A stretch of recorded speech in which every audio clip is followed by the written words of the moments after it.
এবার জিহাদ সম্পর্কে আল্লাহ তাবারক ওয়া তাআলা অনেক জায়গায় অনেক কথা কোরআনুল কারীমের মধ্যে বলেছেন,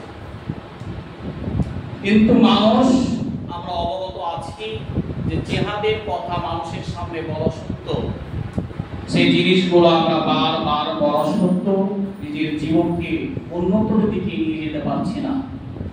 এই জন্য কয়েকটি আয়াত সম্পর্কে পরিবেশন করেছি। জিহাদ কি, কার জন্য জিহাদ? যখন পৃথিবীতে ইসলাম শুরুতে যখন আসে,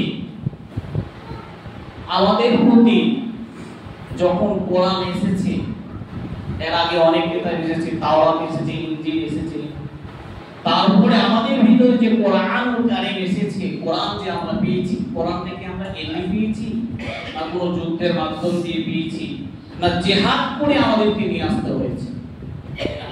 কোরআন মানুষের শরীরের বিনিময়ে কোরআন আমাদের কাছে এসেছে, রক্তের বিনিময়ে। রক্ত দিয়েছি কোরআনকে নিয়ে আসার জন্য, নিজেকে জীবনকে শহীদ করে দিয়েছি। শহীদেরা যখন মারা যায়, শহীদদেরকে গোসল করানো হয় না, রক্ত মাখা শরীরেই ওই শহীদদেরকে কবরে দাফন করা হয়। রক্ত মাখা শরীরে একজন শহীদকে দাফন করা হয়, পৃথিবীর বুকে কোনো শহীদকে গোসল করানো হয়নি। আজকে হাদিসটা পড়তেছিলাম, তো আল্লাহ তাবারক ওয়া তাআলা নবী মুহাম্মদ রাসূলুল্লাহ সাল্লাল্লাহু আলাইহি ওয়াসাল্লাম বলেছেন যে মানুষ যখন শহীদ হয়ে যায়, কার জন্য? দ্বীনের জন্য, কোরআনকে টিকাবার জন্য, ইসলামকে টিকাবার জন্য মানুষ যখন শহীদ হয়ে যায়, তখন ওই মানুষটি যখন পৃথিবী বুক থেকে বিদায় হয়ে চলে যায়, তখন ওই রক্তমাখা শরীরে তাকে কাফন দাফনের ব্যবস্থা করা হয়, কবরে শুইয়ে দেওয়া হয়। এবার প্রশ্ন হতে পারে যে মাওলানা, তাহলে গোসল যে করানো হয় না, তাহলে তাদের গোসল কোথায় হয়? আল্লাহ তাবারক ওয়া তাআলার বরকতে তাদেরকে ফেরেশতার মাধ্যম দিয়ে গোসল করানো হয়। এবার আমি আর আপনি জানছি যে যখন গোসল করানো হয়, গোসল করানোর পরে এই যে আমাদের ভিতরে সাহাবা মাজমাইনরা এসেছে, আসানোর পরে আমরা বারবার একটা জিনিস লক্ষ্য করছি যে শহীদ থাকা অবস্থায় মানুষের ভিতরে যে আমরা শহীদের মর্যাদা কি, শহীদ কেন হয়েছে, এর মর্ম কিছু আলোচনা আল্লাহ তাবারক ওয়া তাআলা এই সভাটার ভিতরে ঢুকিয়ে দিয়েছে।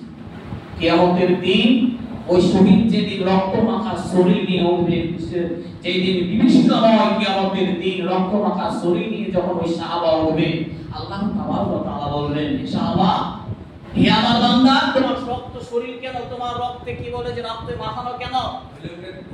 তোমার শরীরে এটাই তো বিশ্বাস, তোমার শরীরে রক্ত মাখা যে দেখছি, কারণটা কি? সাহাবা মাজমাইন তখন উচ্চ স্বরে চিৎকার মেরে বলবে, ইয়া আল্লাহ, আমার এই রক্ত মাখা শরীর হচ্ছে, আমার এই রক্ত মাখা শরীরের কারণ হচ্ছে যে আমি পৃথিবীর বুকে কোরআনকে আনতে গিয়ে নিজের জীবনটাকে বিনিময় করে দিয়েছি। এই জন্য রক্ত মাখা শরীর নিয়ে আজকে আমি হাজির হয়েছি আপনার কাছে, যেন আমি শহীদের দরজা পেয়েছি। আল্লাহ বলবেন, এই সাহাবা, তুমি যাও, তোমার বিনা হিসাবে কোনো হিসাব হবে না, কোনো নিকাশ হবে না, যাও তুমি জান্নাতের ভিতরে চলে যাও, বিনা হিসাবে শহীদের জান্নাতে প্রবেশ করো।